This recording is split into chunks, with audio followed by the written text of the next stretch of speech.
G'day, listeners.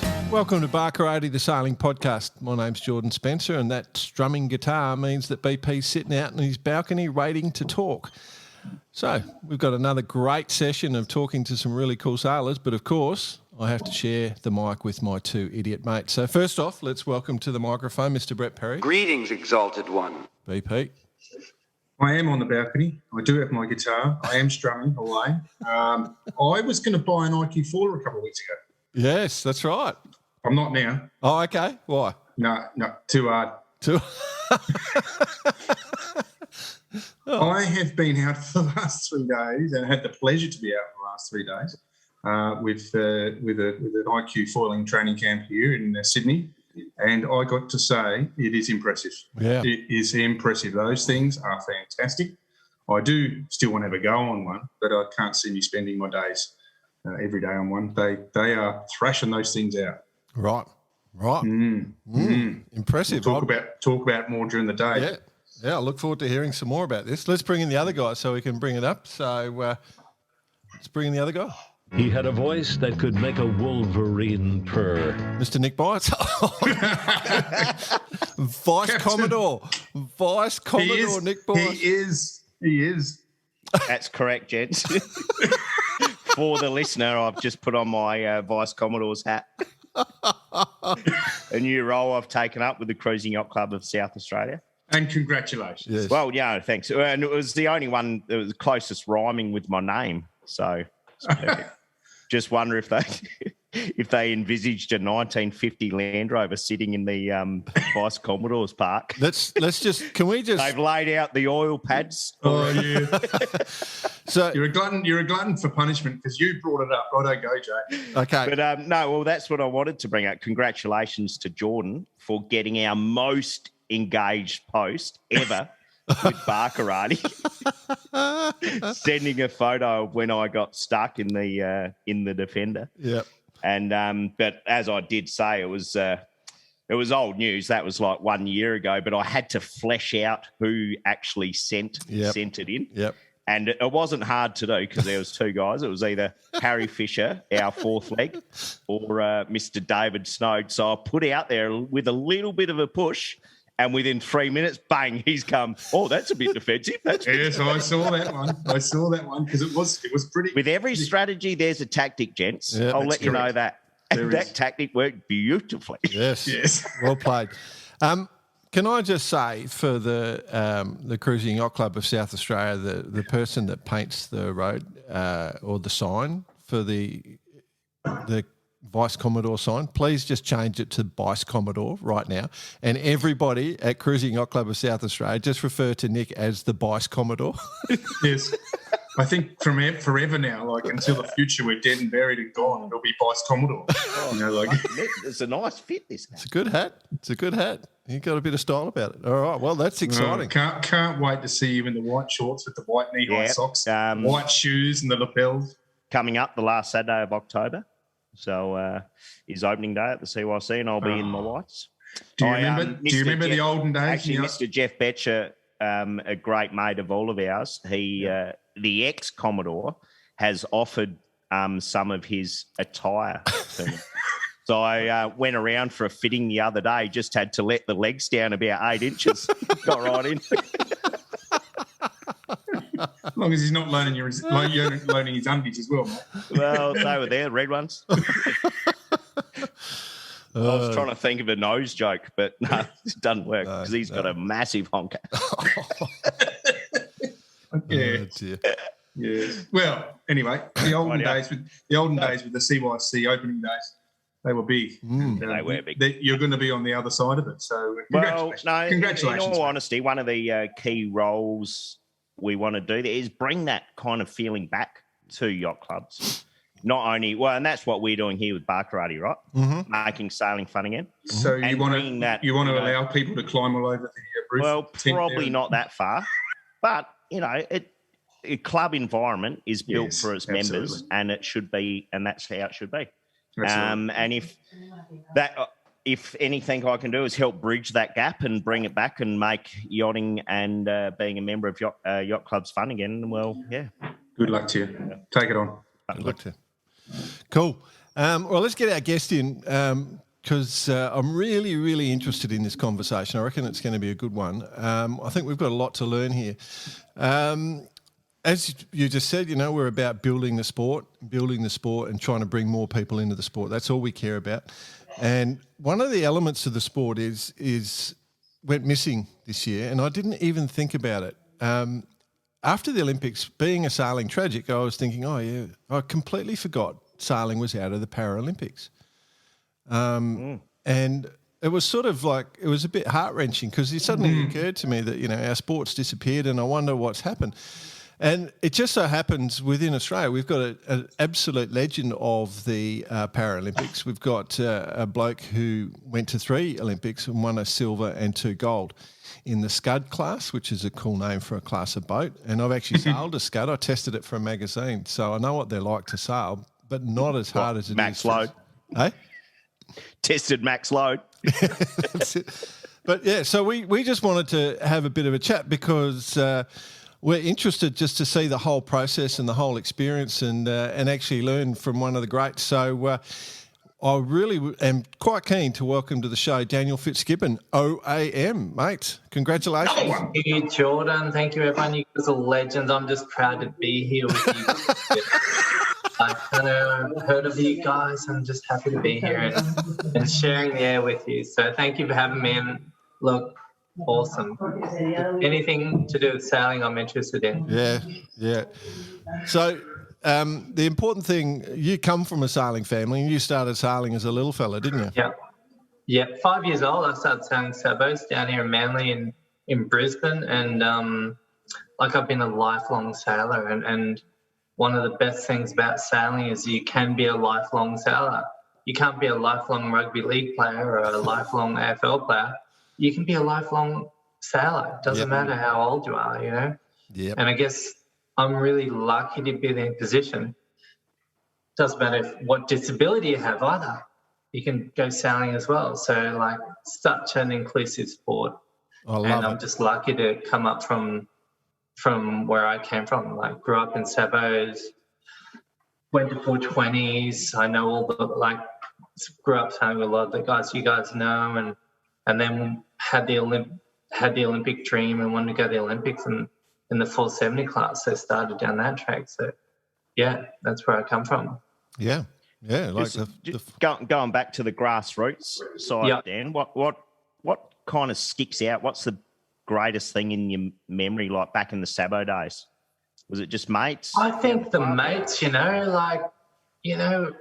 just hang out after sailing and we have a common interest, and really good people. You meet really good people in sailing and, Lukey Malloy, Nick and all these guys and Joey Newton and all these guys we sailed together. We're competitors, of course, but after sailing, you go have a beer together and just be mates. And I think, and I still hold those friendships today from those early days in 420s and Sabos, and that's something I cherish for sure. That's a good point. I ran into a guy I sailed with when I was 10 years old just the other day. It was kind of like we were back at the yacht club. And I guess we all have relationships like that, right? Just running into the guys that we've sailed with and just to have that common bond of being out on the water and racing either against each other or with each other is one of the greatest things that anything life can throw at you, I reckon. One question, Bicey. When you tack on your mate and cover him to the corner, how do you resolve that in the pub, mate? Well, basically, your hands up. You were going this way. I tacked on top of you. Exactly. By the way, that's bar karate, my friend. That's exactly. And that brings us to where we are tonight. Exactly. And throw in a one of us is going the wrong way, and I've seen your mother naked. It works well. Only tales will ever know. Exactly.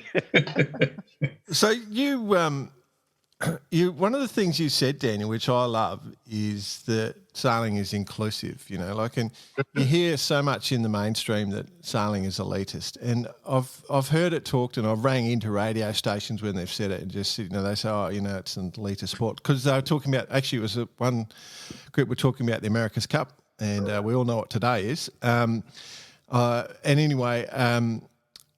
Talking about the America's Cup and saying, it's just an elitist sport, it doesn't count. And I rang in and said, that's absolute bullshit. It's the most inclusive sport you can do. Yes. If you go down to the local yacht club, you can sail against the absolute best sailors in the world, and you can go on the course with them. You can't go out into a footy field and play with those guys. You can't go out to a rugby field and play with the elite. But in sailing, you can. And not only that, they'll come after the race or before the race and help you get better, for free. How good's that? Hey, exactly. How good is that? That's what our sport, that's what the greatness of our sport. And then also we've got free accommodation all around the world as well. Yeah, well, I think sailing's like a lifetime sport as well. Okay, it's expensive. No one's going to say it's not expensive.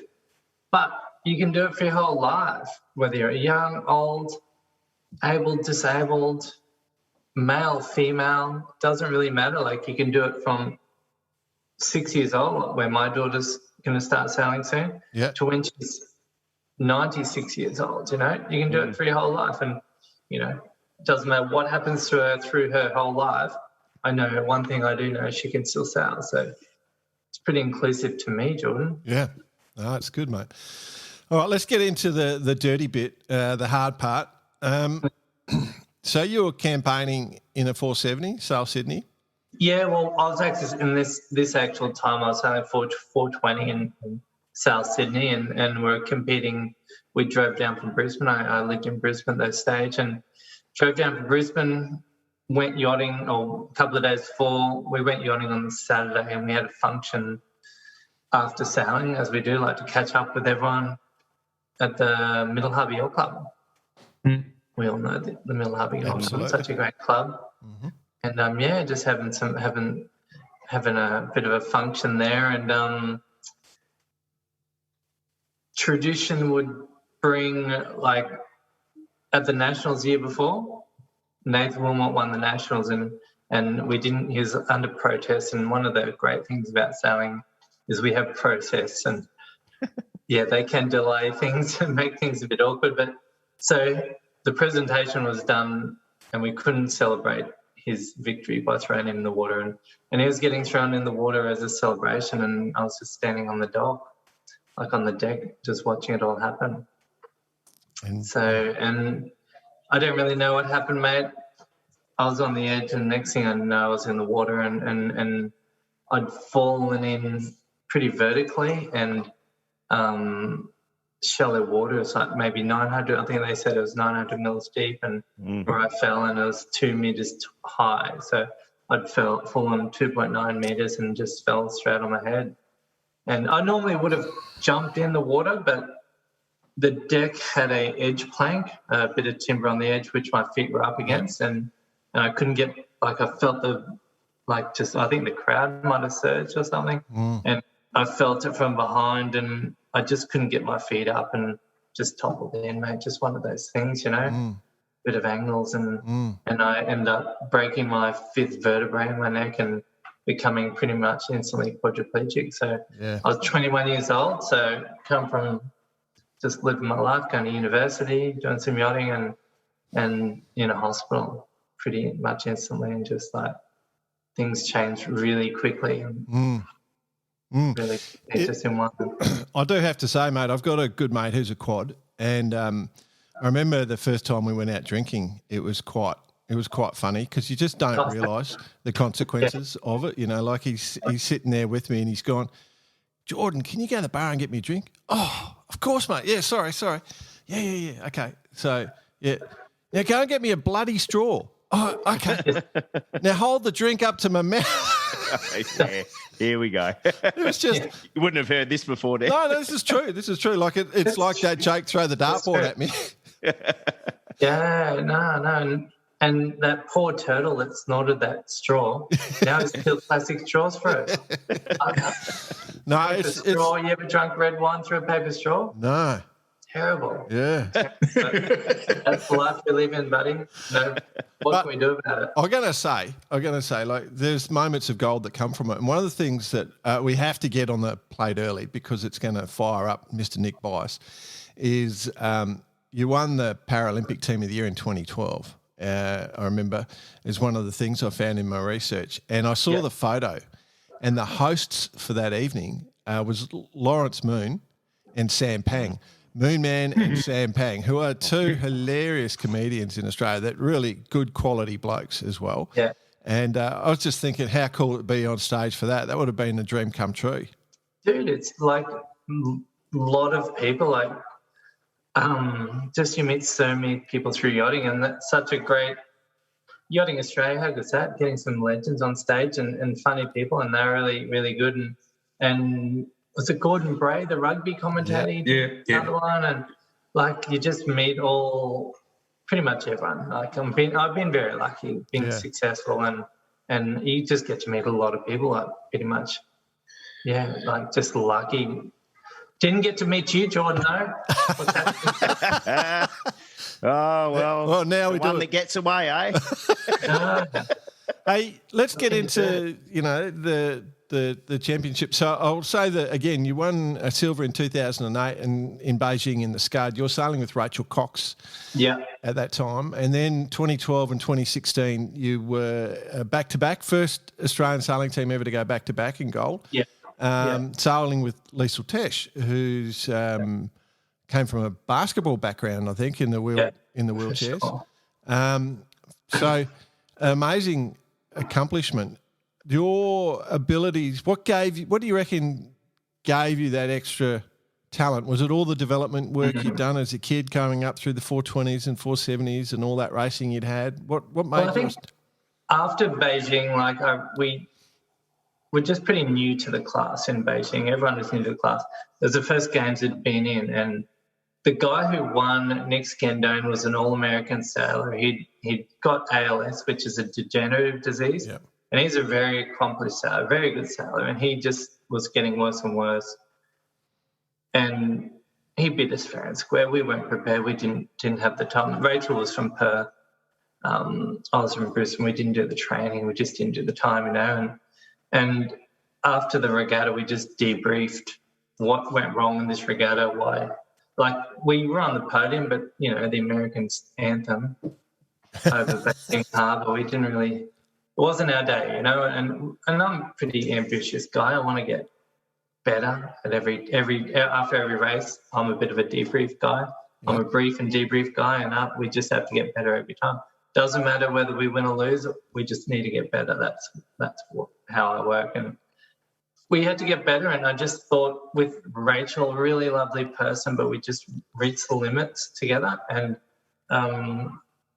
so I was watching the documentary, the Sailors with Disabilities Sydney Hobart documentary on ABC. I think a lot of people saw that, and I was watching that, and I saw Liesl. She was like motivated, she was strong, she was like sportsman, she just was fearless. And I thought, dude, because I think I need to get her on the boat and give her a go.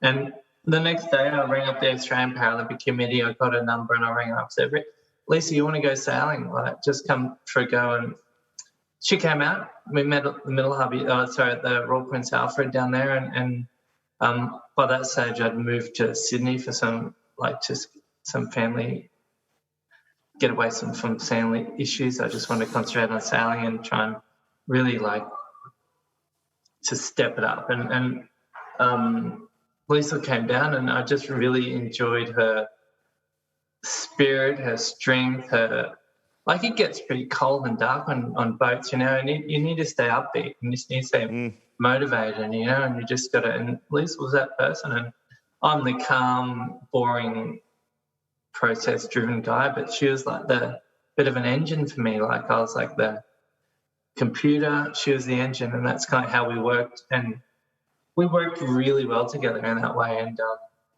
And we enjoyed our sailing together. She just was always upbeat, and she just really, a bit like you, Jordan, always very motivated and very upbeat all the time. And you need that, because dude, we're spending a yachting day is 6 hours on the water at least, and geez, it can get boring, and you just need to keep that. And we just gelled and we just went sailing. And once we actually broached it on our first jibe. We did together, but we can learn that. You just got to use the sheet a little bit. It's only up from here, right? It's great. And so I said, well, why don't you come to Miami? We'll do the Miami OCR, which is back then was the World Sailing Circuit, and went out there, and she didn't even know she had to camp the seat. She had an electric seat at that stage. So went to the first tack. She didn't camp the seat, and she fell out to the leeward, over the side to leeward, and out of the boat. And there I am strapped into this Skud going into the skyline of Miami with no crew. And I can't look behind me because I didn't know whether they picked her out of the water or anything. I just kept sailing. It just took forever. I'm like, dude, am I just going to run up on the beach here or not? But luckily I picked her out of the water and put her back on the boat. But she was keen to keep going. And that spoke reams to me. Yeah, right. We created... I had the knowledge, and we had the team, and we had everything together. I think, Brett, all rigging and stuff. We had a really great guy on board, a guy called Tim Lowe, who's our boatman who just did all our work on the boats, and the boats were just never broke. And so you just need a good team. So we're starting building a good team, and with our coaching and our support off the water, and we're pretty much so. Yeah, had to lose a couple, but we learned a lot from losing before we could. And once we learned to lose, we could learn to win. So that's kind of where we built it up. And by the end, in London, we won with a day to spare, but in Rio, we won with 2 days to spare. So we just smashed them in Rio, hardest venue you'll ever sail in.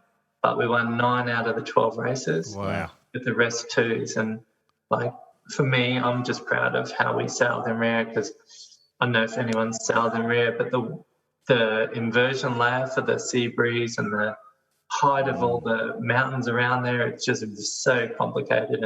And the tidal swirls, and on one race course, the tide could be going one way on one side and the other on the other, and a whirlpool in the middle, and the pollution and the plastic bags and the dead animals and everything you could just throw at you. But taking all that in consideration, we had our best regatta together ever, and just proud of that. So I'm looking at this. You've got a gold in London, you've got a gold in Rio, and it seems to me that Rio is a standout. Yeah. Just going back a little bit further, so when you first started sailing with Liesl, were you training out of the RPA, were you, in Sydney? Yeah, great club. So I'd moved to Sydney to further my sailing, and the RPA was so supportive of us at the time, and great members. That's the one thing about yachting. We meet such great people, not just sailors, but just great humans, and we're well supported. Great guys like John Bacon, Marcus Blackmore, the Oatley family. They all get behind you and just make you want to do well as well. So yes, with good supporters like that, you just want to do well, and it motivated us. And so we did a lot of sailing. So we'd be traveling 6 months of the year overseas, and we'd spend the other 6 months at the RPA before Sail Melbourne training. So Sail Melbourne's in December, and before that, so from June after the European, we'd have a bit of a break and then continue sailing through the first half of the season into the Sail Melbourne regatta. And basically the RPA. So we had a great time. We enjoyed sailing. We briefed before every session, debriefed after, I did video, just what you normally do. What was your, when you're based out of RPA, your support team there, was that as great as it was as you're on the road, or vice versa? Well, luckily everyone lives on the Northern Beach, and the Northern Beach is a great place for yachting. It's, I think, pretty much a lot of people in yachting. We just were lucky that everyone lived in Sydney at that stage, and it was the same team that would travel with us. And so we had the boatmen, we had the facilities, And Yachting Australia has all the bases and their technical, like the bending benches for all the masts and everything. It's all in Brookvale and the Northern Beaches. So, when you bend test, so they had a really good bending rig. So bend tested all our rigs and measured all our sails, and really good, like Andrew Lecty, just a legend, like just an underrated man, and went through all our sails, and we just had a really good team around us. And that's another thing about yachting. It's not an individual sport, it's a team sport, and Bryce, like when around the world, you don't get around the world by yourself, mate, do you? Yeah, that's just right. Like, it's all the people around you that get you around there. Not unless you're doing the Vendée. Oh, no, actually, you need people in the Vendée as well. Yeah.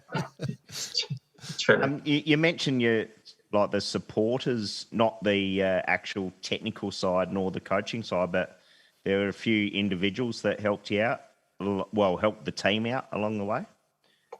In which respect? So prior to the show, we were talking about John Bacon, who we know listens to the show, and we know he has helped you along your way also. Johnny Bacon, a legend. He's like a great man, not just a great sailor, a great man. And he believed in me so, like, he's such a supporter of yachting as well. Like, he just loves yachting and he just wants the best for the sport. And you cannot find a better, he's such a humble man as well. And like, he just supported us so much, and he wanted us to get beyond the Paralympics. He's quite, people like that you meet and they see beyond initially we are, and he wanted us to get into yachting, and he was really instrumental in helping us create a disabled yachting program out of the RPA. So, and he helped us get a Sydney 38. So we bought the old another challenge and got the Sydney 38, and our plan was to just be inclusive in yacht. So anyone who comes sailing, whether you're old, young, able, disabled, just come yachting on this boat, sail every Wednesday, and then at the end of the year we'll do a state titles or a nationals. And I designed a seat that would tack, so the seat would come to windward and then cant, and I could steer with a joystick, and we actually ended up coming fifth in the Sydney 38 States, which was the nationals, held out in offshore at Pittwater there, and just awesome. And that's pretty inclusive yachting, like just old Fitzy out the back holding on and still like getting in there with all the guys, just having a great time. And you need to do that. You need people like Johnny Bacon and people who can see the potential and stuff like that, and Marcus Blackmore and the Lee family and all these people. But yeah, and I wouldn't have never met these great people if it wasn't for sailing. So I'm very privileged. Was it a big decision to leave Brisbane and come down to the RPA? And was it organised, or was it something that just sort of went, I've just got to be in Sydney? I just had to make a break for it at that stage, mate, and I just wanted to go to the big city and leave everything. And I almost died a couple of times and living by myself in a unit in Motorvale there. But with that came opportunity as well. So absolutely. Sometimes you just got to roll the dice, and I just rolled the dice and just came down and like I really missed my time on the Northern Beaches, and one day I might be able to get back there and if I want to do any more. But after that, but I've got a family now and stuff, so have to weigh up how you're going to live. But at this stage, Brisbane's good for me, but Northern Beaches is also on the options in the future. We had Nicola Gerke on last week, a windsurfer who had an amazing level of determination, just was very focused on her career from day one. She was going to do this, and this. You obviously, you started sailing, you were doing your sailing, and then the accident happened. Was there a period where, obviously there would have been a period because you would have been going through rehabilitation, but was there a period where you just said, righto, I'm going to get on this and take this? Or was there a dark period? Because it must have been a big thing. Yeah, like I was in the hospital, in Royal North Shore Hospital, and didn't really even know where I was. I just was like, dude, where am I? Like, can someone just show me a map of where the Royal North Shore Hospital is? I'm a boy from Brisbane, 21 years old, never been to the big smoke. But the thing is, I was a tragic, just like you guys, and I just wanted to go yachting. And I've always found in life that goal setting is the instrument for motivation. And I just set goals, and I really didn't go through a dark place until I stopped sailing. That's the thing. Yeah. Like after Rio, it's like I've done all this stuff. I need a break. I'm burnt out. Now what? But before, I just set goals and I want to get back in sailing, find a way. It didn't really exist when I had my accident. Just sailboat sailing. It was very, very, very not really advanced. And I just thought I could add to the sport and to find ways, because I had knowledge. I worked at a marine chandlery and all that stuff, and I had knowledge how we could create seating and steering for yachts and just get people back into sailing. And I just worked towards that goal, and that got me out of bed every day. And I just worked towards that until 2016 so that was 1997, so a long time ago. I was just about to say I had a life-altering situation many years ago, and it was actually the same year as that. And yes, I did, yes. Bicey knows all about it, and Jordan too, but we won't go into that. But the point is that there is an element of determination that comes out of your own mindset of where you want to go and what you want to continue doing. That's what I see here. I see the same thing. I see, stuff this, I'm all right. I didn't really think any different. I didn't think it was any different. It's like, and today's like the 38th anniversary of the America's Cup win. My earliest memory as a child, and that motivated me, like I know it motivated you guys. It's my earliest memory, getting up in the middle of the night, rubbing my eyes. Is it on, Nate? Is it on yet? And watching Australia to beat Liberty in that last match. I can't believe, Dennis, like now that I've done a lot more yachting, I can't believe you didn't cover.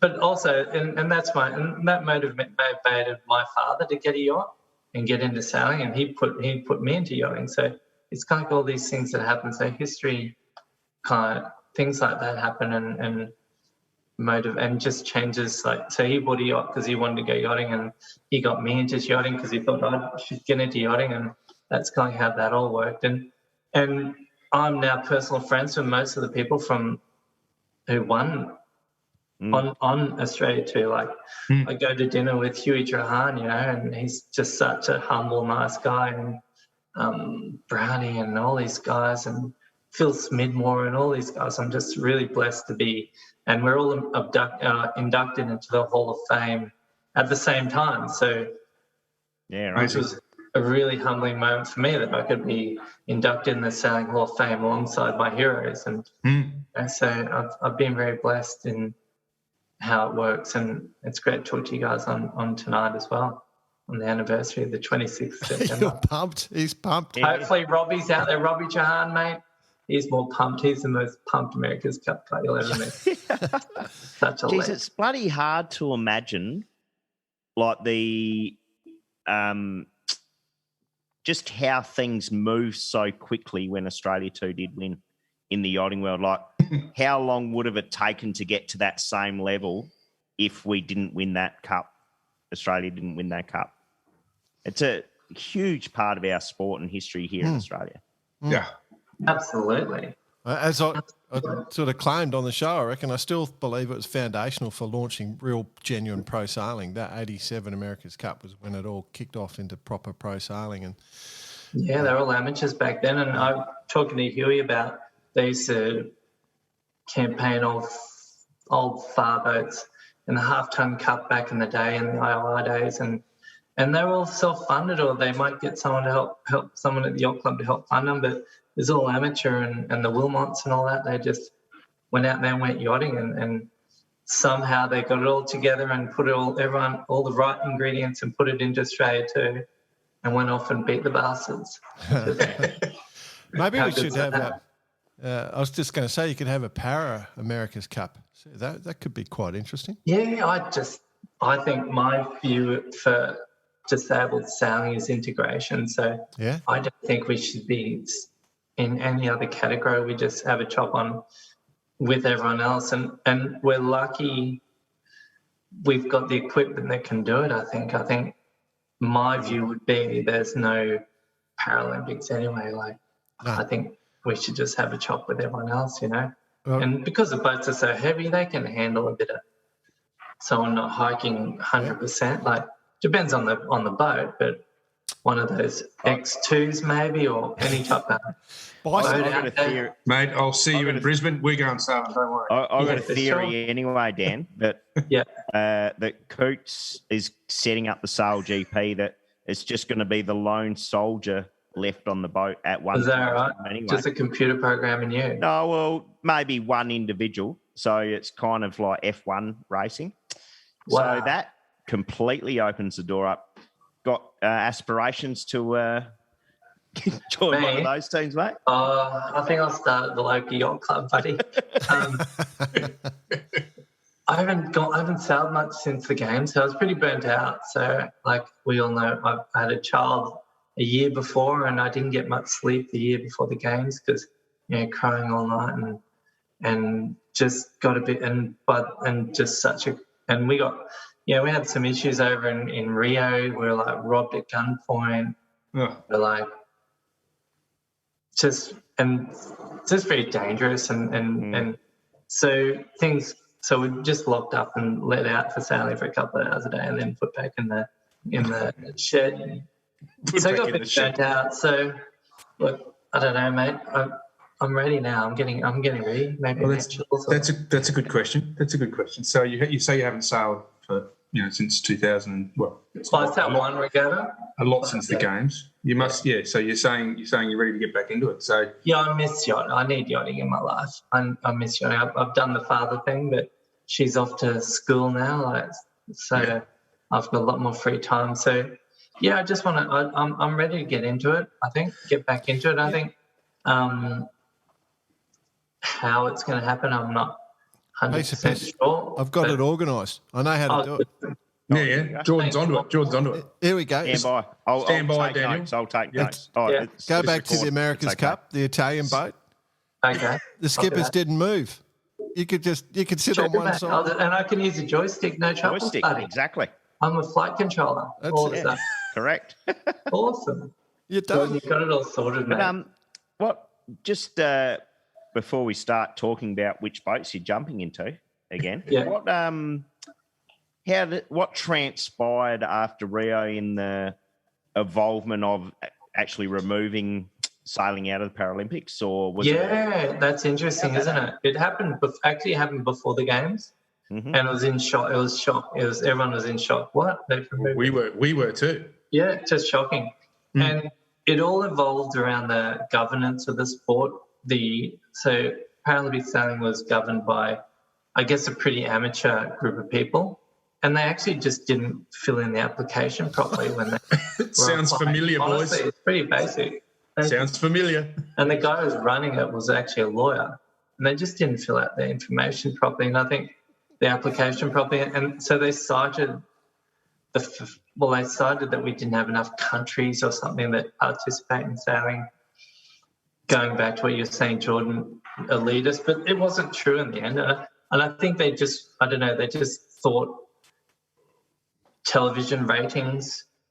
And sailing doesn't bring the television ratings, but that just misses the whole point of sailing and disabled competition as well. So it's not ever going to rival the Olympics, or it's not going to rival a soccer game, but it might be narrow, but it's heaps deeper and so many more stories and lives brought into it. And it's just poor decision, but maybe it's an opportunity for the future to regroup and maybe create a different vision with people like the old John Bacons of the world to maybe back someone's idea to rebuild it into maybe the new age. Maybe it's a good thing. Maybe it's an opportunity. I'm not sure. But it's happened, and I like it. they never said it's not going to get reintroduced. Yeah. Maybe it's time to reintroduce it in maybe a more exciting form or something more inclusive form. I'm not sure. Did that today? Sorry, Joe. I was just going to ask, did that administrator move on to running? Move on to Etchells? No, he went to lasers first. Yeah, went to lasers, then to Etchells. Yeah, he got sacked from the lasers. Took on the job at the It was panic stations apparently afterwards, but the horse had bolted, so yeah, what can you do? That's the thing.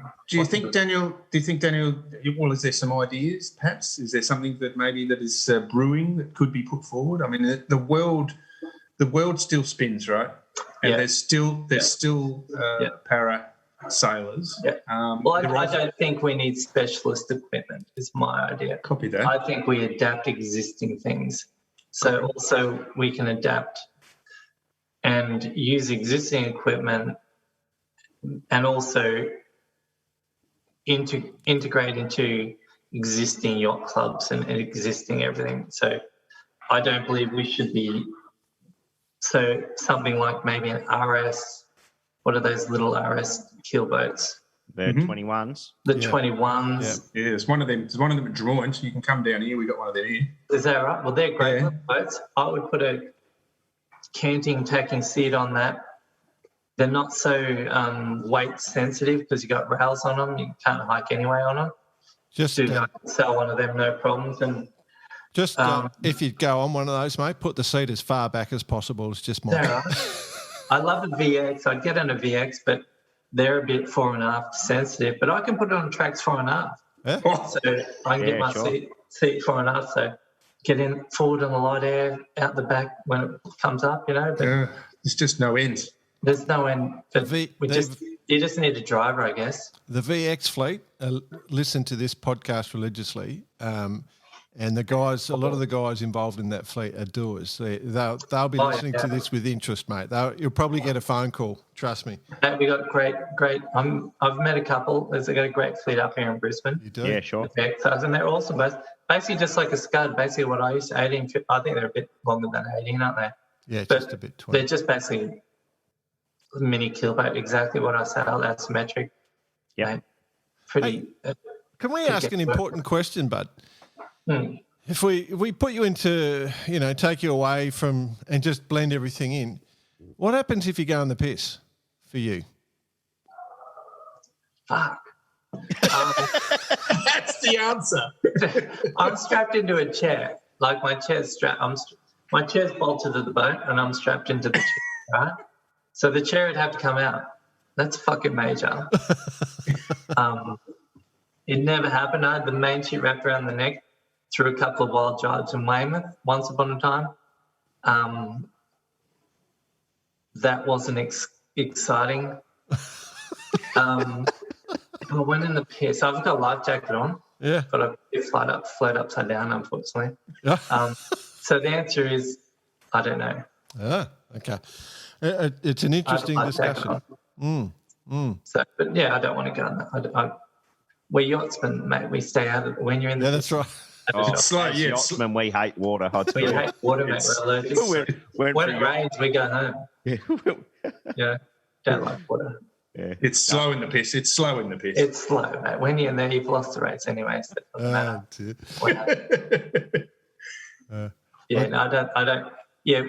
I don't know. The chair, it'd have to be a major for me to get in the water. But I have a life jacket on. I'm sure I'll be fine. Lots of people around. I just want to make sure that thought process had happened, because I'm all for it. If we could actually bring it in together, why not? Because we don't want to see people go away from the sport, and the more inclusive things are, the better things are. There's just no question. Hey? It's a way forward, I think. Yeah. For sure. Use it. Like the good thing about Etchells that everyone's got one. There's a lot of them out there. That's not elitist.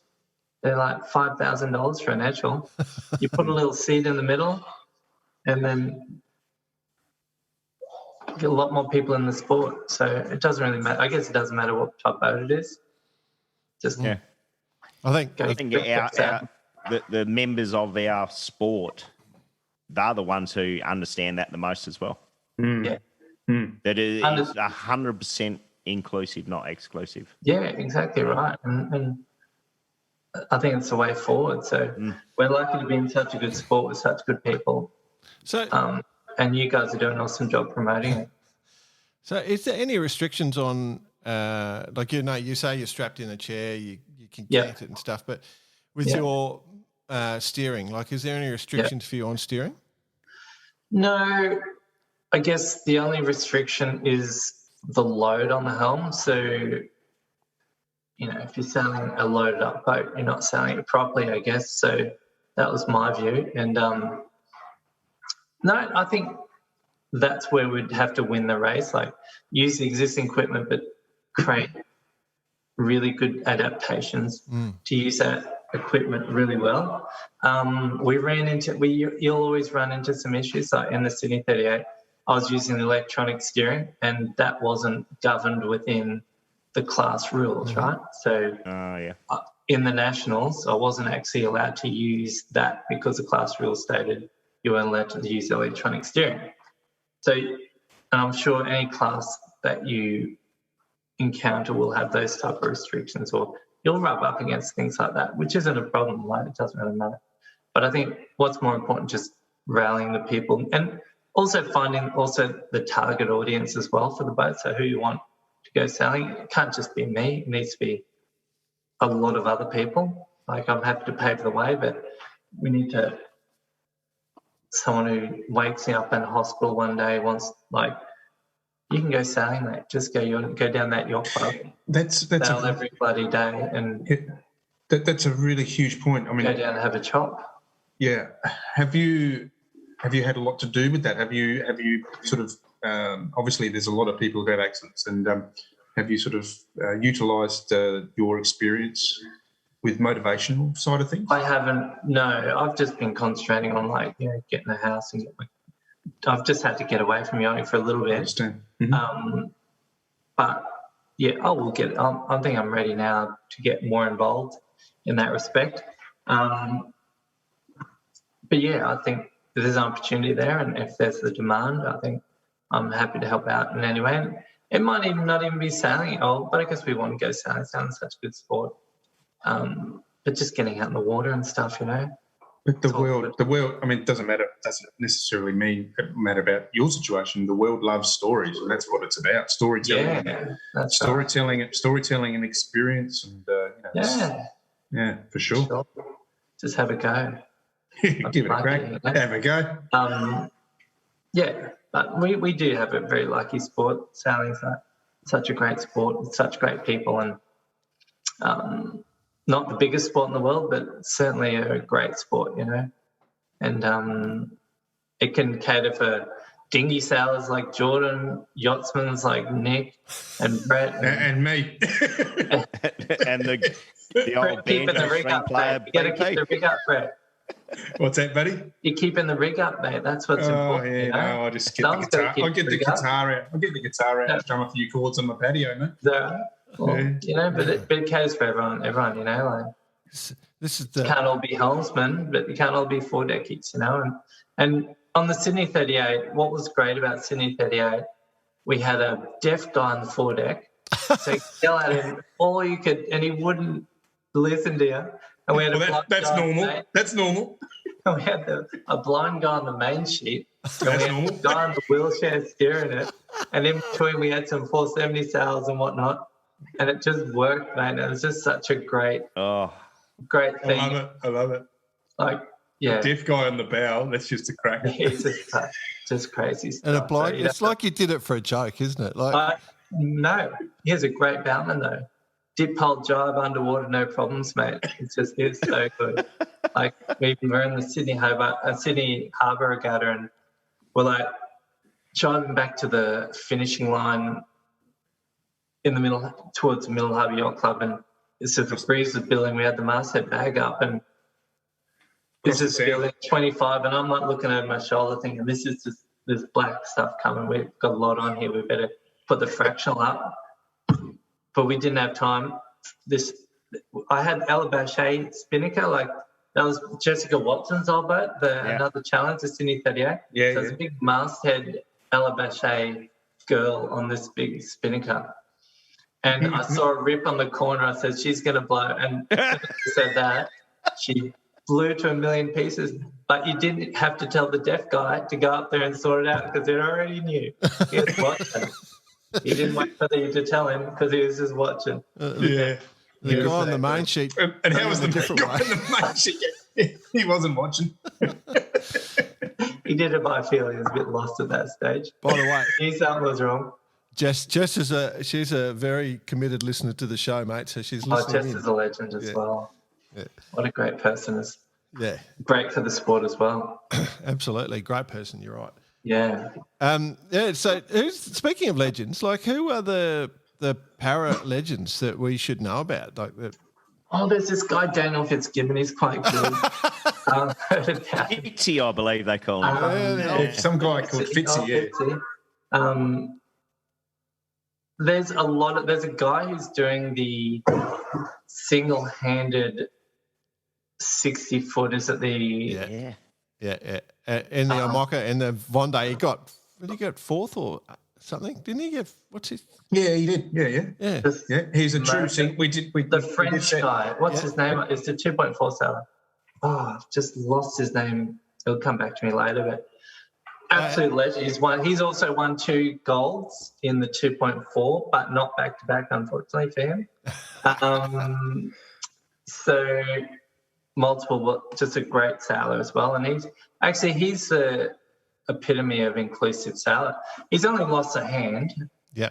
So that I wouldn't. He's pretty able guy. Yeah, but those boats are tough. Those boats are tough, mate. Honestly. Damien Seguin, that's the one. Damien, such a legend. Yeah, we were cheering hard for him. So we were cheering hard for him. How good is Damien though? He's committed. Those Frenchies are committed to that sport. But he's committed to the 2.4 as well, and he is such a good sailor. And what about just what Jordan was alluding to in the fleet itself? Who would you aspire to look up to if you were starting out again? Daniel Fitzgibbon. Oh, Daniel Fitzgibbon. He's pretty good, Matt. I heard about him. And Brisbane, Queensland. And there's just a lot of great people, but also a lot of great stories, a lot of great... travel the world with just great people and just meeting people and getting to know them at different venues, you know. And I think what I would tell the young people, it's not about the destination per se, because ultimately the destination is not important. You got to enjoy the journey and getting there. And I think I would say just look at what can be done, but just enjoy your own journey and stop and smell the roses. Stop and you're in Medemblik, Holland, eating cheese, watching the soccer with these Dutchies, and just sit back and go, how lucky are we to be here? You're in America yachting in Miami and watching those big speedboats cruise past at 1,000 knots with their 4 Lamborghini engines in. And I think that's what I'd say. I didn't do enough of it because I was too, a bit focused and too busy briefing and debriefing, running through my notes. I think next time I would just stop a bit and just enjoy it and say, look, we're pretty lucky. Let's enjoy the journey, because ultimately the destination is not what's important. Is not what's important in life as well. So I think the journey never ends. The journey never ends. Seems like there's a bit of an itch.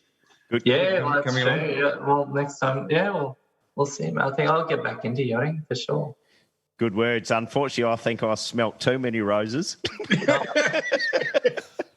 That actually didn't quite aspire to exactly where I probably could have got. I'd have to say we're probably the same. Here we are sitting in Barcarone. No. It does spark a question, though, what you mentioned. So, Daniel, let me put a scenario that's very regular in the world when you're travelling and doing all sorts of stuff, and you're out with mates, and occasionally you might have a few drinks too many, and sometimes the constabulary will turn up to rat on you, and You talking about me or Bicey over here? Yeah, I'm really conscious where this is going here. I know his mates.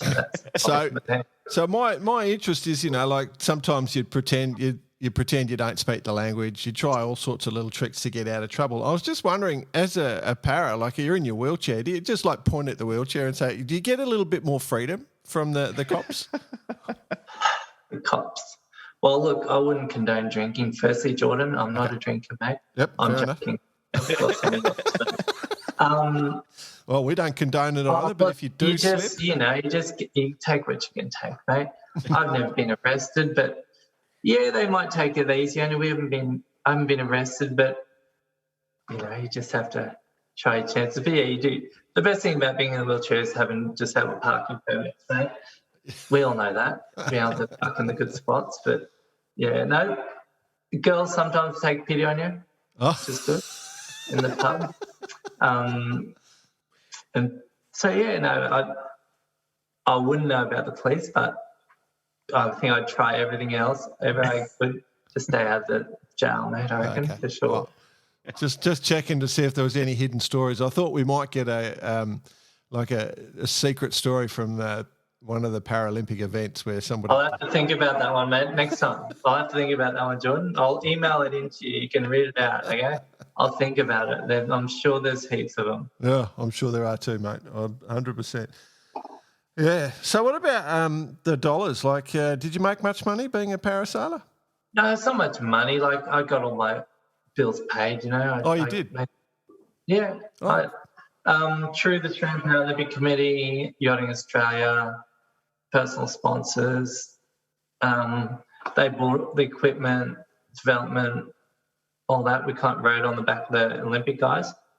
So we used a lot of that R&D stuff. So they pay for coaches and support staff and stuff. So yeah, it's all paid for, and had to have a boat in Europe and a boat in America and a boat in Australia, and they helped shipping and purchase price. So yeah, it didn't cost me anything. There's no money to be made per se in what I did. No. In the end, it did. At the early days, it left me in a hole. I paid for a lot of pre-Beijing, basically all of pre-Beijing. But after we got better and won a couple of things, you get funded. So I think we're pretty well funded through London, Rio, I think, yeah. Well, not so much towards London, but from London onwards, once you win a gold, they fund you. It's a big stake of your life. I mean, we're talking a lot of years, obviously, from Beijing. Yeah, you're talking over 10 years or so. Yeah. That great man Adrian Finglas might be listening. Oh, that guy. Old AIDS was in there back in 2006 when we went to Whitby in Canada to start the whole program, and he was there, and we're just starting to try to learn and just as an amateur team back in those days. And it's a big commitment. Old AIDS. AIDS, someone like that commits their whole life. Like AIDS has got 0 or a 1, and he will just commit his whole life. He just loves Sam that much. Maybe too much, who knows? Yeah. But we had a chat. We had a chat to AIDS last year. Yeah, like a couple of years. Oh, it would have been right at the beginning. You had a problem with the FOTS. No, well, put it this way: a 1 or a 0, exactly. Yeah. No matter what his mind is on at that particular time. I have some more stories about him than drinking. Oh, yeah. No, absolutely. I think we'll move on from there. No, we love him. I'll tell you that much, mate. So he doesn't get arrested. I'm intrigued as to whether he might have pinched the wheelchair a few times just to see. Yeah, maybe, mate. Mate, he would have run that for sure. That guy's got it. He's got some stories. I'm the poor, boring yacht helmsman, mate, Yeah. Shout out to you, AIDS. G'day. We know he listens, so he'll be chuffed a bit. I hope he's not still in lockdown. Is he still in lockdown in Melbourne? Yeah. They're in lockdown. Back and forth, I think. On the fence. Yeah. On the fence. Well, on the fence is actually what he's doing, building fences. That's it. There you go. I didn't know that. Yeah, see, that's a good thing about yachting. We meet great people like that, of all walks of life and different people. So it is very cool. And I think he's got a VX as well, doesn't he? Yeah. He does. He has, absolutely. So yeah, it's all happy days, mate. So the only thing is we're just waiting for you to come back, and smack our asses. For sure, I'll pop up somewhere. Don't you worry, I'll pop up somewhere. I'll figure out where I think I should be, and I'll pop up. And you guys have been watching the Olympics as well. And Matty Belcher, what's Matty Belcher going to do after? I'm interested to hear what his plan. Have you talked to him yet? Yeah, we talk to Matt pretty regularly. He's a super nice bloke, Matty. So such a nice, humble guy as well. Yeah, and giving. And I don't. Well, he may change his mind, but last time he said he wasn't going to continue on. No. So they've got the family. He's got a young family as well, yeah. And another one on the way. Yeah, okay. So that makes it hard, and that's what slowed me down a bit. Once you get kids, it slows you down for a couple of years. Yeah. He's got the world at his shoulders. It's only at his feet. He can do whatever he wants. Matty Belcher. Yeah. Yeah, he's got a bit of actual stuff. I think he's keen to get into that and just get onto the sort of not so pressured stuff and enjoy it. Yeah, like you say, enjoy his time a bit. And I don't blame him. Can I ask you, Daniel, just generally as a sailing fan, like what events do you really like? In the Olympics or in yachting? Anywhere. So if in the world of yachting, do you like watching watch everything. Like I'm a bit of a tragic. Yeah. Like after sailing in the Paras, I'd go home and watch sailing on video, or just watch replays or whatever. Yeah. I loved watching the America's Cup. I thought that was awesome, like those falling things. And I think I like the way that the wind range, they could fall off a foil and create such. Well, they'll probably work it out by the time the next America's Cup comes around. But I thought watching that last race with New Zealand and Prada and falling off a foil and then getting back up and then passing them and just crazy stuff. I think that's great.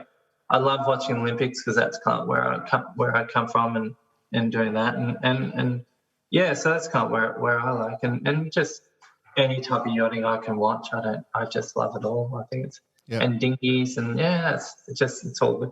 But I think grassroots is what I like as well. I think that's where I'll start, and when I'll get my daughter into grassroots, I'll probably start there, and that'll probably maybe help some of the younger kids with a bit of the calm, detailed, methodical, observant sailing, which kind of You know where you need to go, mate. Yeah. You should be coaching. Coach? Yeah, maybe. Yeah. It's the perfect solution with the way your brain's working and the analytics of it all, and the fact that you can't sail as much as you want to, and you probably don't want to sail as much. So coaching. I don't need to. Like I've done everything I need to. Yeah. Mate, I've got a spider named after me. Did you know that? No. What? They named a spider after me out here in Western Queensland. They found an anteater spider, and they've named it the Nostrata Fitzgibboni. Wow. The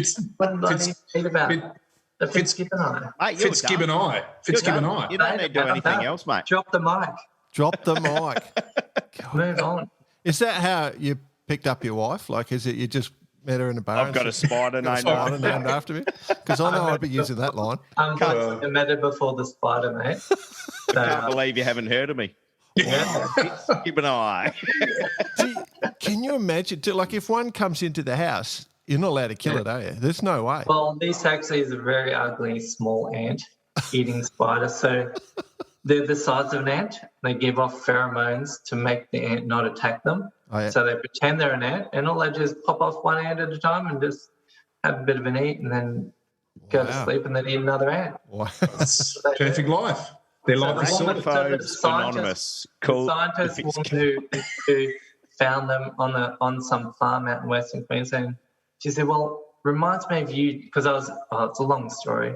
But we love stories. Airbnb offer. I was just renting one off her, and I just chatting her in the morning after and before we left. And anyway, she discovered this spider, and she thought, well, and I told her about me and what I'm doing, and she just thought, well, it's a brave spider. It lives with other ants, but it could be killed at any moment. And I just thought his spirit and your spirit are one. And she was a German lady, so I said, well, I'll take that. Thank you very much. That's cool. So, yeah. That's cool. So yeah, Who knows where Barker Road is going to lead us, eh? Hey, anteating spiders. Have you actually got one? Have they? Yeah. I've got a picture of one. I've been sent. I was published in the Nature magazine. Yeah. So is that a where Notice magazine? They did the publishing. Yeah, and I can see Bicey's googling right now. No, what I can see is, you know, how you have all the butterflies lined up, like those pictures on the wall. Oh, with pins, You've got pins in them. Some sort of arachno something going here, and here it is. What I'll do, dude, I'll go out there and find one for you. I'll find one and I'll put it on a microscope, like a microscope on top of it. So for the listener, we'll put this on our website. I was just about to say, can we put this on, instead of a picture of Daniel on our website? Oh no, we'll do it, Joel. I'm going to have nightmares about this spider tonight. Fitzgibbon eye. I just love it. Lucky you're not an ant. Can I just say, Daniel, we're sort of running out of time here, mate. In fact, we're probably out of time. But I can say from this conversation, I reckon every guest we get from now on, we're just going to do a credibility check. Like, have you got an ant named after you? Do you have? Well, I agree. I'm not going to disagree, mate. I don't disagree with that. I think you've got to fret your contestants or the contestants. That's our checklist. That's our checklist. What's your checklist? The criteria. I believe so. If they can beat me, let them on, mate. All right. Do you have an animal named after you? Yes. I love it. That's awesome. I love it, mate. Yeah, nice work. Hey, good one. I reckon that is the greatest discovery ever. I can't believe we didn't know that. But yeah, that's right. We'll have a word to our research team on this, Dan. Just can't believe we. I'm gonna call them up tomorrow, Jordan. Are they in tomorrow? Nah, get stuff. All right, mate. I think we might have to leave it because we've run out through our time. But I think we're quite interested to see what happens next for you, mate. So keep us in the loop. We're definitely for sure. And if it sounds like you're going for an X2 when they're ready. I think so. I'm more than happy in that. How many you got in the water, Brad? Yeah, we're working on that. Okay. Well, so new. They haven't landed yet. I've still got my Sydney 38 seat. I can sort out, mate. No problems. Yep. Believe me, it's a perfect platform. So I'll be more than happy. If Johnny Bacon's involved, I'm sure anything can happen. Johnny Bacon's involved, and I'm sure he's going to listen to this episode. Well, he's a doer. Anything can happen, man. I hope. Good luck with them, and I'm sure it's going to be successful for you.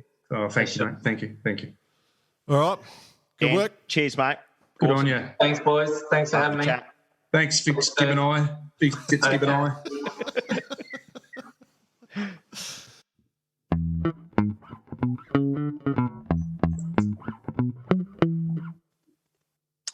Inspiring stuff, gents. And I know Dan was speaking about legends in the sport, but he's the legend in the sport. That's no question. No question. Yeah. Household name in yachting in Australia, for sure. And in the arachnoid world. That's great. You know, the other thing. Fitzgibbon eye. I don't know if Fitzgibbon eye. The other thing he did, he out-researched us. He'd gone and researched all of us. I was, halfway through the conversation, I was going, Jesus, he knows a fair bit about what's going on here. For someone who's self-admittedly saying he was out of the yachting scene, he knew a fair bit. Yeah.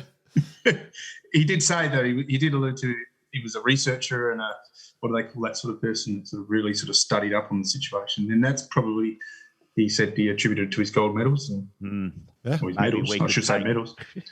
Some of that on board. We could take a bit of a lesson. Yeah, maybe. What a ledge. Yeah, absolutely. Yep.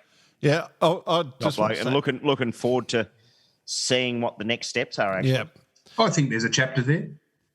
Absolutely. I was very keen to have him on the show. I've been keen to have him on the show for a long, long time. And, it didn't disappoint in any way, what I loved? What? He's sitting in a room there, and behind him is a photo of him receiving his OAM. Yep. Medallion, or the whole process. You've got a surfboard behind you. I've got a fridge full of beer. BP, you got a hat and a guitar. Yeah, absolutely. Well, personalities, that's what it's all about. They're all their own people. That's it. Oh, dear, love it. All right, well, that was cool. I hope everyone else enjoyed that. Shall we roll into club events? We had a communication about a club event from Hugo Butterworth, 29er guy. Do you want to talk about that, BP? I know that Matt was involved with the 29ers up there at the RPA, but I don't know too much more about it other than that. Well, they were trying to do on Saturday, because of your lockdown, they trying to create an event that they could get through that didn't breach lockdown rules, and they sort of were listening to the pursuit race idea, and they came up with the idea of doing a time trial. Oh, why not? Yeah, which is smart. One, in socially distancing. Yep, you do that. Yeah. Two, drawing a little inspiration from the pursuit race, as Hugo had mentioned. So whether that's smart or not, I'm not entirely sure. The RPA is on the forefront of the pursuit race. Yeah, well, they're actually going to run a pursuit race. Yeah, they know about it. Yeah, no, they know about it. It's happening. I know. Yeah, I know. It's all on. By Jordan, I know. Spencer, awesome. The one and only great Jordan Spencer. But unfortunately, they got shut down. Yeah, shame. Yep. So it just means that now that people know about it, they can join in. So if you have got a 29er, stay in touch, reach out to Hugo Butterworth. I think he's at Royal Prince Alfred. And, you might be able to have a bit of an adventure. They've got a hell of a program going up there for those. Oh, it's big. And, they've got a real plus passion. Niner sailors, right? 29ers, 49ers, all the Niners. Yeah. All the Niners. Yeah, all the Niners. We won't mention the other Niners, but go on. It's insane. So, if you're into that, if you want to be part of it, just reach out to them and get involved in their great program. Some seriously talented people helping out with that program as well. So definitely worth finding out about that. Gentlemen, speaking of events, one of the great joys of life is just discovering that there are smarter people than you out there. You know, discovering genius. Never happened. Happens all the time. There's a personality thing right there. I'm not telling you which side I fall on that equation. Has to be never happened. Yeah, I'll have to check your notes. But this week we've fallen into the presence of greatness. Have we? Yep. Again? We got a message on Instagram from a gentleman by the name of Tim Beaver, and he has come up with an idea for sailing, for yacht clubs, to promote sailing, to create camaraderie and make the whole thing. And it is just a genius idea. So, do tell. You know, I'm not big on the Insta, so I run that program. I pushed the button and it came, I couldn't find it. I had no idea. Yeah, I run that program for the less sophisticated people. So what his idea is that every yacht club gets involved, right? And you have a start time of the yacht club, each yacht club, and everyone is racing in the same event. But you have results back at your club. And the idea is you sail to as many clubs as you can, right? And collect a card at each club. And whoever you come back to the club, so you've got a time limit. You've got to be back by within the time limit. So your goal is you've got to kind of use navigation. You've got to use a lot of logic, and you go and collect all your cards. And whoever has the best poker hand, when they come back, is the winner. I love it. What if you just pick up dud cards the whole way? I figure that'd have to be marked. No. Let's not cheat the system. But basically, it gets all the clubs communicating with each other. It gets all the different classes communicating. You've got to have strategy. Do you go that way? Do you go that way? You know, it's a great one. Upwind, downwind, around the harbour. Yeah. Down the coast. Yeah, there'd have to be a little bit of a sort of a time frame, I guess, allocated to that as well, though, wouldn't there? That's what I'm saying. Like, it kicks off at midday and you've got to be back by 4 or something like that. So you've got to just sort of work out how many clubs you can get to. You'd be buggered if you're Malang. What Well, Didn't get any. Not if you're sailing a Sharpie with. Oh, you'd probably fair at least get to Galway. so you might get a 3 of diamonds. So that's the gist of it. So all the clubs involved, collect your card from each club. So a card from each club. So obviously you'd have a club stamp on each one just to verify. And then best hand wins. It's not about time or anything. It's just best hand wins. So it's a bit of navigation, bit of strategy, and bit of luck. I love it. I love it. Yeah. And, Sydney Harbour. Well, you got some options there. Yes. Yeah. Well, You got some options on the foreshore there down in Adelaide. Yep. Bit of a long trip down. Bit of a long trip down to Brighton. I reckon. I can see the Vice Commodore of the Cruising Yacht Club of South Australia might be thinking about that one. Might bring it up at the first meeting. Here's our new events. We've had an idea, right? It's called the Tim Beaver Orienteering Poker Race. It's great, isn't it? I love it. I think it's genius because it does everything that we need to start doing, getting people on the water for fun, and brings clubs together, brings boats together, and it makes you think about different skill sets. I love it. Yeah. Good. Jack Lloyd, Listener of the Week. Yes, the Jack Lloyd Listener of the Week. Despite the fine comments and updates coming in from the likes of Hugo and Tim, you gents haven't seen this one yet. Oh, here we go. And I'm going to bring it up while we're talking. But basically, I received a message during the week from one Randy McMeekin. I'm guessing he is from Canada because the message is, Nick, I'm a good friend of Denise Del Mundo, former listener of the week. If you want good scoop on her, let me know. I may or may not have dated her a few decades ago. So, Randy, send it in, buddy. We still owe Denise because she ripped us off with the shipping discount. I know. We've got to get into that program. So, I'm guessing it's going to be worth more than $6, this info. So, send it through. Love it. So, love it. Randy, so there we go. We got him. Randy McMeekin, you may or may not receive a merchandise pack.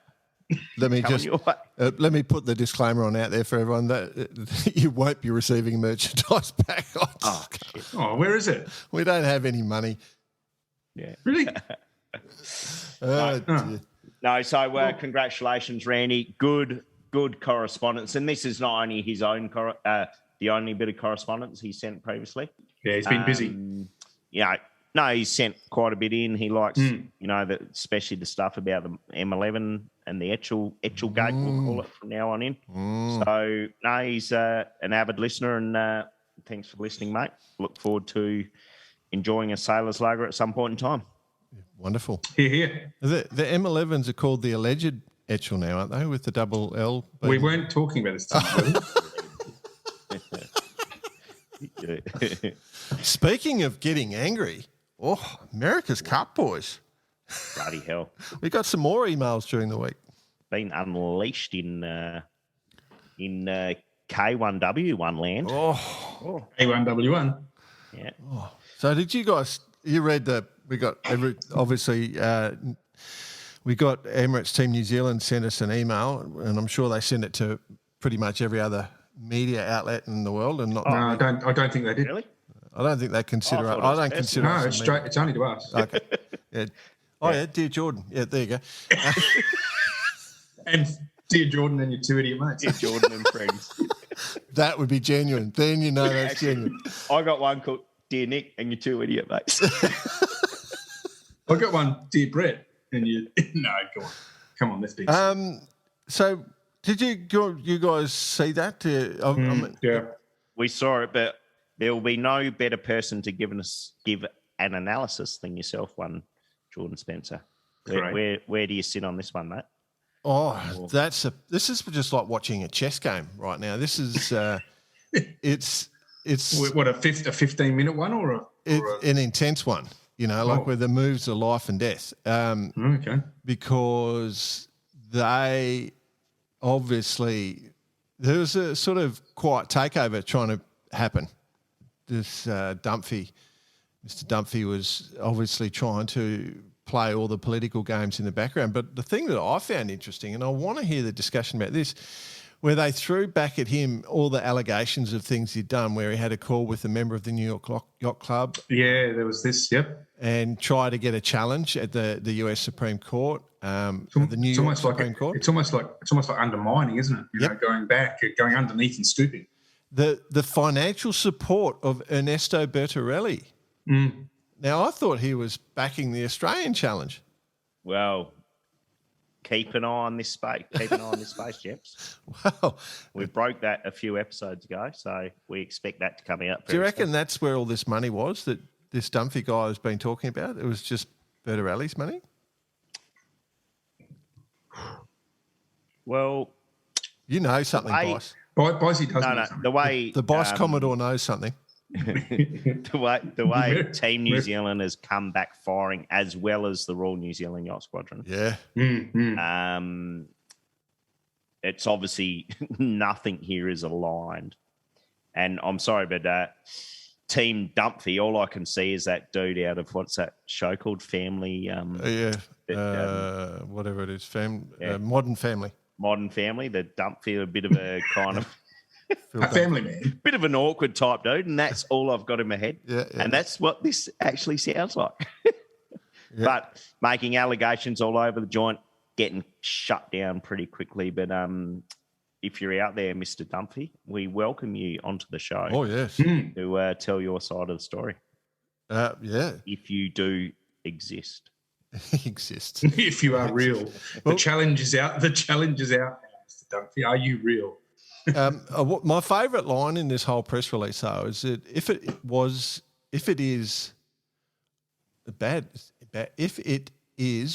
intended, there's a grammatical error there. There's an extra word there.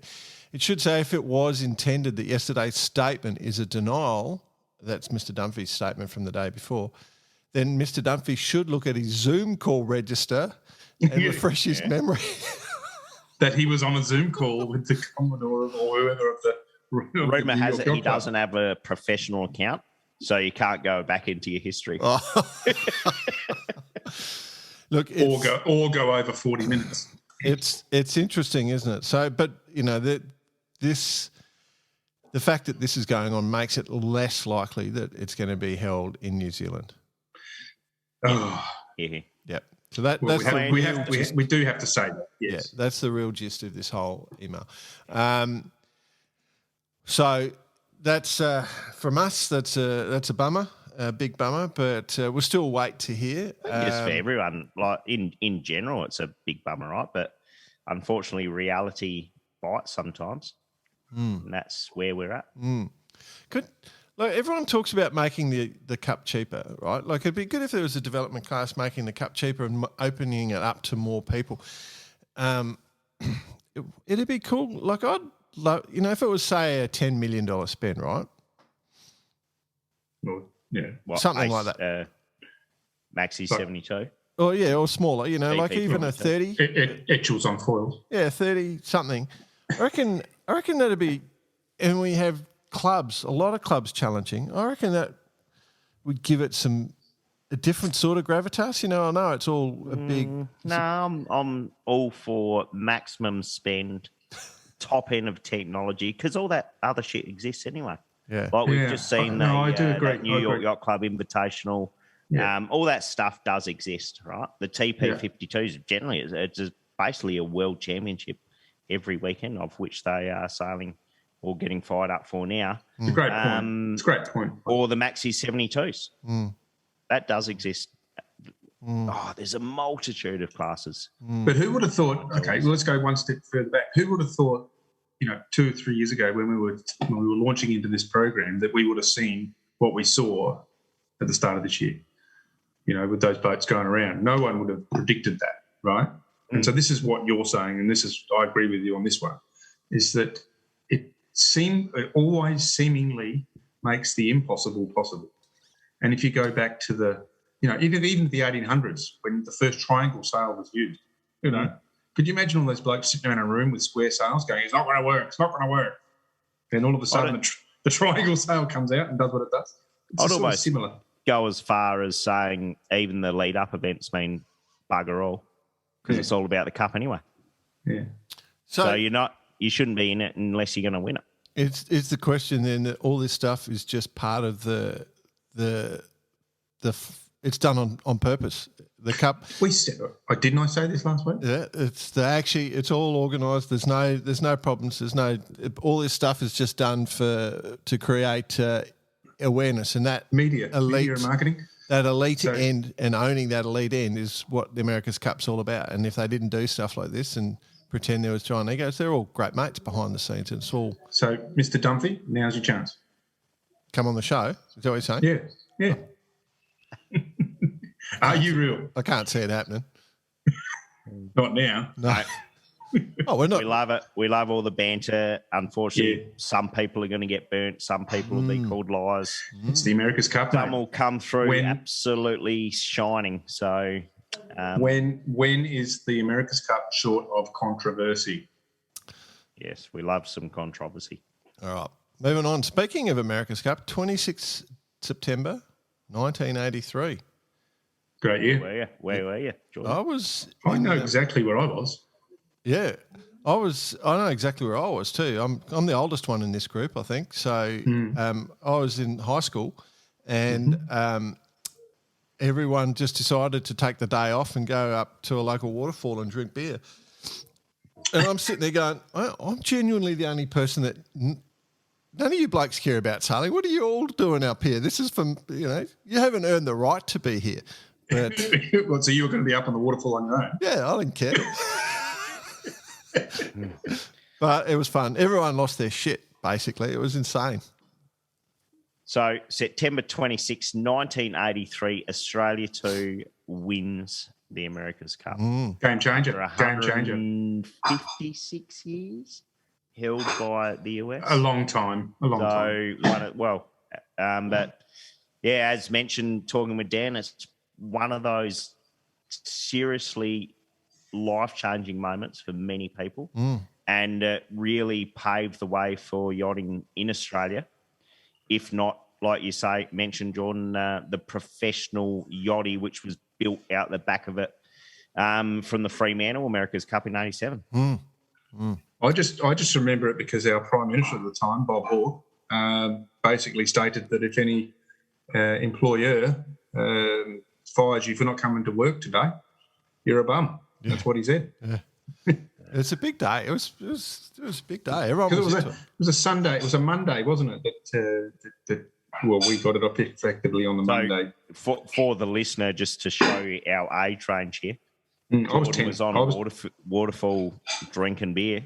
I was 10. Yeah, I don't even remember. I don't think. No, you would have been in Baghdad, wouldn't you? Baghdad. Dad's bag. Yeah. I think I was in year 11, so I wasn't legally allowed to drink beer, but, it's Australia. Yeah, correct. I was 10. Australia in 1983. It's not that big a deal. I remember it was a hot day. It was a very early hot day. That's all I remember. Yeah. And I remember that was my kickstart into sailing. So it did start my sailing career, absolutely. Interesting, isn't it? It was good times anyway. We'll just keep bringing that up every once in a while. But it is one of the iconic things. Speaking of iconic, BP, you've been busy this weekend. What have you been doing? Iconic? Well, the little IQ. Iconic. I like iconic. Something there. Yeah. I like the segue. Iconic. Yeah. IQ foilers. Oh, my God. Yeah. So I'm doing a bit of work with a little bit of an application that's involved around sail training and video work. And I can tell you I've been out with the Australian sailing team, the IQ foilers. Obviously, we don't have a representative or didn't have a representative in windsurfing for a long time. But I can tell you we're well on the way. We're basically starting up this week with our first camp. And, oh, my God, these things are weapons. Love them. As I said at the start of the show, I was going to get one until I saw these kids sail around. Yeah, right. And kids they were, right? 15, 16, 17. Yeah, exactly. Just sending it. And I'll obviously give a mention. Gray Morris is probably the leader of the pack. He's heading to the Australian sailing team. Until you get one. Until I get one, yeah. Until you might get in, and I think Niall Kinch has given him a good crack too. Oh, Niall loves that stuff. Yeah. He loves it. Yeah, he loves it. It's all Niall all the way. But let me tell you, these kids are fanging these things around the track. We set it up yesterday in 20, 22, 24 knots. Today, slightly lighter, 18 knots. Geez, the thing's absolutely smoking. How fast do they go? Oh, sitting easily on 20, 22, 24 knots. Wow. Easy, everywhere, upwind, downwind. Oh, downwind faster, but you know what I mean. It's just like it's phenomenal. Any good crashes? No, none. Oh, wow. Stable. I mean, look, let's just say that I think this is the elite. If it was me on there, elite end, there would be scratches. But they are under control, and they've got all the. I look at it in a real scientific way, Jordan, and you're sort of like this. The ground effect thing, it's there with this as well. They seem to go faster the lower they get. Mm-hmm. You know, they just there's something going on there, and it's a whole new thing. It's just wonderful. Mm-hmm. Yeah, I love it. So it's the right class for the Olympics. I think so at the moment. I do, and I think if you've got let's say there's 20 in the final or however they do it, but even in 4 weeks' time in Europe, Gray's heading over there, and there's going to be probably 30, 40, 50, 100. I don't know how many are in the first regatta in Marseille. It's going to be insane. I mean, they hit the start line. I mean, I'll pump a bit of footage up onto the site, but they hit the start line at warp speed. You can't be not on foils. And your time your distance on time is accelerated to the nth.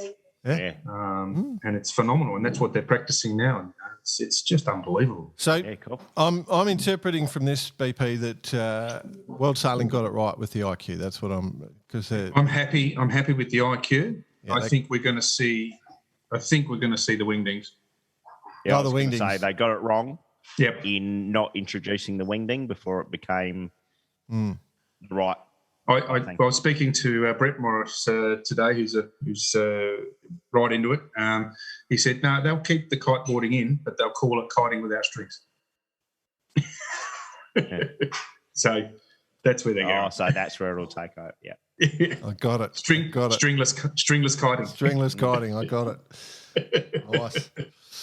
All right. Well, cool. Because effectively they don't want to go backwards. They don't want to take a backward step. But, the kiteboarders will say, no, it's the best thing since. But tell you what, it's all happening down at Willara Sailing Club. Cool.